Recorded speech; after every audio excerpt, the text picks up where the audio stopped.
Bersama kita hari ini, tetamu kita iaitu Profesor Madia Ahmad Tarmizi Azizan, Pengerusi Persidangan Antarabangsa Teknologi Kreatif dan Warisan, dan juga Datuk Nurhila Abdullah, Pengarah Kreatif Workshop by Me, dan tetamu kita di sana Dr. Farid Abdullah, karyawan Indonesia, Lektor Kepala Fakultas Pendidikan Seni Indonesia, Bandung, Indonesia. Selamat pagi. Assalamualaikum. Salam. Okey, tadi katanya nak dimulakan dengan sedikit pantunnya. Definitely bukan saya. Datang dari jauh. Datang dari negara jiran. Mungkin boleh. Bismillahirrahmanirrahim. Assalamualaikum warahmatullahi wabarakatuh. Saya Farid Abdullah dari Indonesia. Perkenankan berpantun. Ikan di laut, asam di gunung. Malaysia salut, Indonesia mendukung. Wah. Demikian pantun dari Indonesia. Wah, pantun Maksudnya kerjasama. Kerjasama, collaboration. Mungkin ada yang nak beli ke pantunnya? Sebenarnya nak membeli tu kita nak tukar duit. Itu jadi masalah. Jadi yang ada PPN-nya. Siap. Baik. Tumpuan utama kita adalah berkenaan dengan persidangan yang juga difahamkan pertama kali ataupun sebenarnya pernah dibuat, cuma diberikan penjenamaan semula dan pertama kali diadakan bagi mengangkat warisan dan juga industri kreatif itu sendiri, dan UMK menjadi lokasi yang pertama. Mungkin pada awalnya mungkin Prof boleh ceritakan bagaimana timbulnya idea ini untuk memastikan persidangan ini mencapai objektifnya dari segi mengangkat industri warisan dan juga kreatif itu. Baik, terima kasih. Sebenarnya idea untuk mengada ataupun menganjurkan program persidangan ini telah lama kita fikirkan, tetapi kita mencari masa yang sesuai kerana Fakulti Teknologi Kreatif dan Warisan merupakan fakulti yang ditubuhkan di peringkat awal di Universiti Malaysia Kelantan sejak tahun 2007 lagi. Jadi berdasarkan kepada teras kita adalah mengangkat warisan budaya itu, terutamanya Kelantan dikenali Cradle of Culture. Jadi banyak budaya-budaya yang perlu kita angkat. Jadi melalui persidangan yang bersifat antarabangsa inilah kita dapat tonjolkan kepada dunia bagaimana satu warisan itu harus dipelihara, harus diangkat supaya masyarakat luar bukan melihat Malaysia ini dalam konteks yang berbeza dalam serupa macam negara lain, tetapi berbeza dan unik kerana kepelbagaian etnik dan budaya terutamanya yang mendominasi masyarakat Malaysia ini adalah orang Melayu. Dan kebetulan pula di Kelantan itu 95% adalah orang Melayu. Jadi budaya warisan inilah yang kita ketengahkan melalui persidangan ini. Begitu. Ya. Mungkin Datuk boleh kongsikan sebagai pengarah kreatif Workshop by Me, apa yang akan disampaikan, apa yang ingin dicapai dalam persidangan ini nanti? Kehadiran saya di UMK itu cuma ada beri istilah cuma dia sebagai ranting yang mencantikkan lagi pokok yang dah ada. So ranting itu kalau pokoknya berdiri sebatang saja dia tak cantik.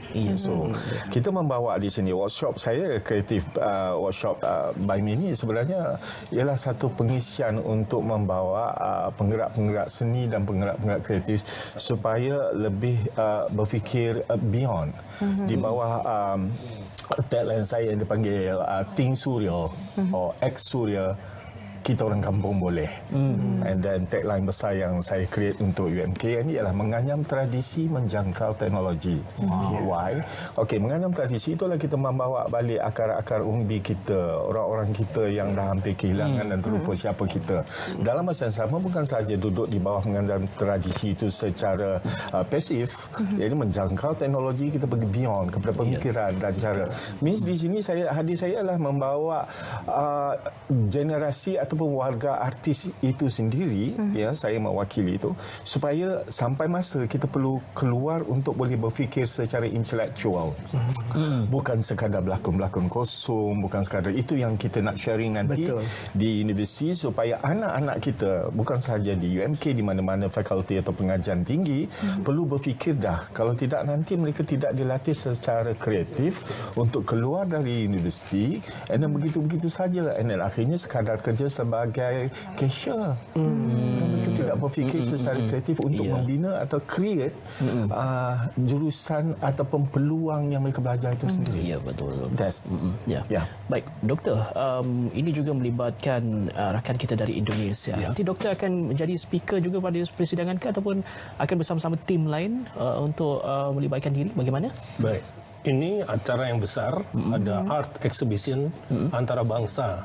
Jadi melibatkan berbagai negara, ada 150 karya dipamerkan. Indonesia ikut conference dan art exhibition, dan juga hubungan serumpun ini akan ada pertukaran pensyarah dengan UMK dan UPI Bandung. Ada exhibition yang bagaimana? Ada hasil seni lukisan ke Ya, ataupun ada ukiran seni ke? lukis, ada batik, ada multimedia. Okey.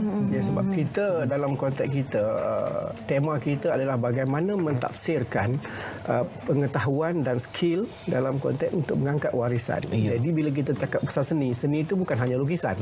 Seni itu merujuk kepada animasinya, seni lakonnya, seni tarinya dan berbagai lagi. Termasuklah dalam pengacaraan majlis pun juga seni. Jadi itu yang kita ketengahkan melalui pameran-pameran kita ada Macam doktor tadilah awal tadi berpantun. Itu seni yang boleh kita katakan sebagai seni. Sebab benda ni sangat luas. Dan kita teringat bila pelakon itu pelakon, sedangkan pelakon membawa ribuan watak dah sebelum itu. Tapi ribuan watak tu tak direalisasikan secara nyata. Benda itu, dan dia berkait dengan, saya ada formula di bawah subjek ini, iaitu E3 atau E3. E yang pertama ialah education. Kita kena ada ilmu buat sesuatu. We must have knowledge. E yang kedua ialah ekonomi. So selepas kamu belajar, kamu kena pintar atau mencipta peluang pendapatan dan ekonomi itu. Itu gagal kita. Sebenarnya seriously kita kena perlu beri perhatian yang itu. Ya, termasuk artis sendiri pun, how you going to create? You tak dapat peluang berlakon, macam mana nak create income?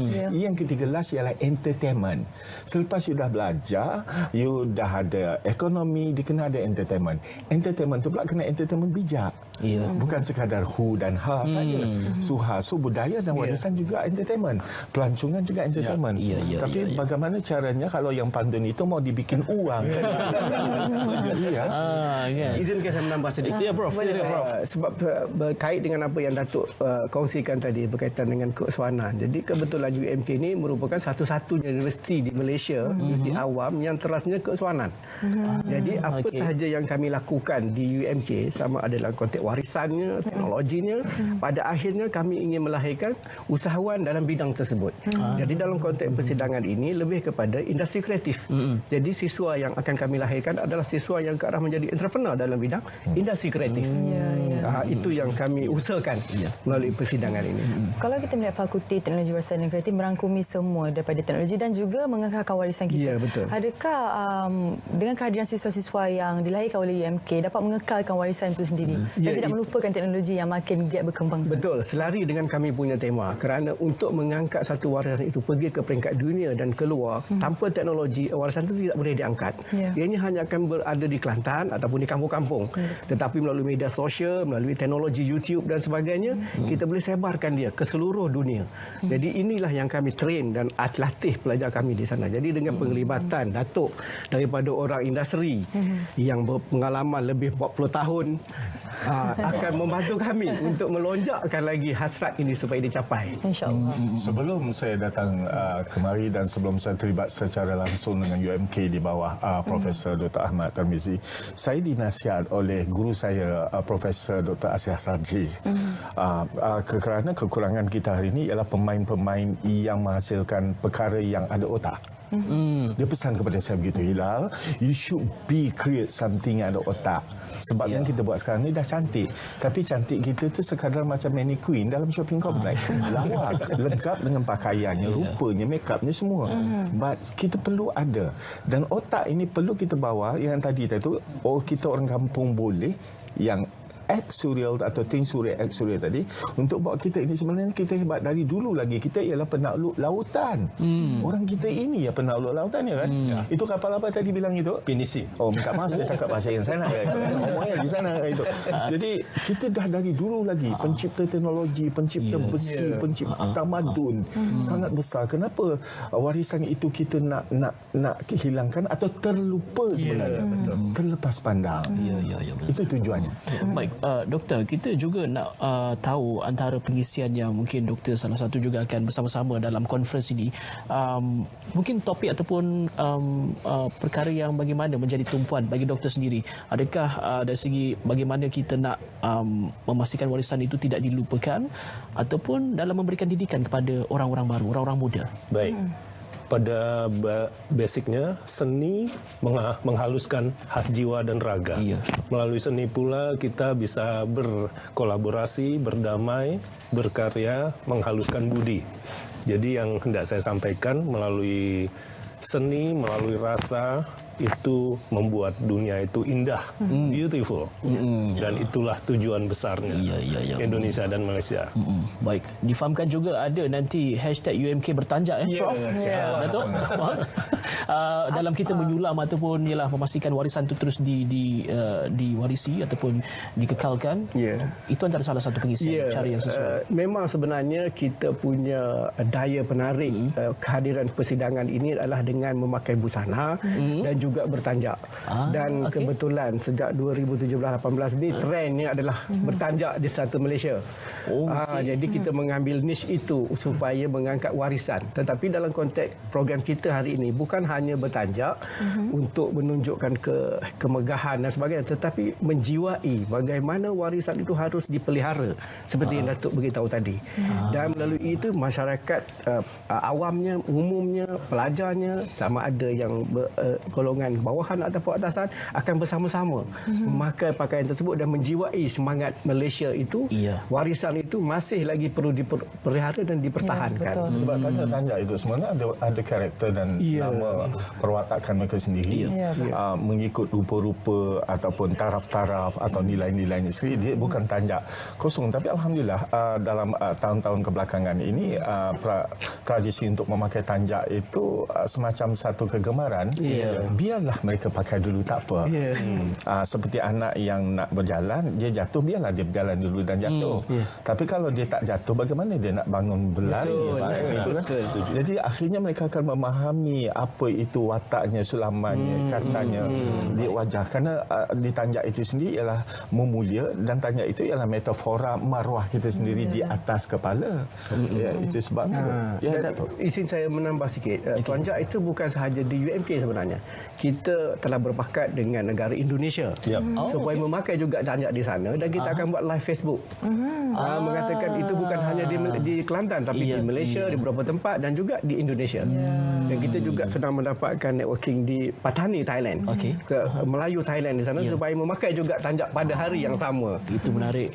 Akan kita sama-sama saksikan pada 4 hingga 5 November nanti di Dewan Tunku Chancellor UMK Bachok Kelantan untuk persidangan antarabangsa teknologi kreatif dan warisan. Terima kasih Prof, terima kasih Datuk, terima kasih Doktor bersama kami di Semak Pagi Malaysia. Dan itu yang menarik untuk kita dalam memastikan bahawa warisan ini tidak dilupa dan juga tidak ditelan zaman dalam juga usaha kita, bukan saja golongan yang berpengalaman tetapi juga golongan muda itu sendiri.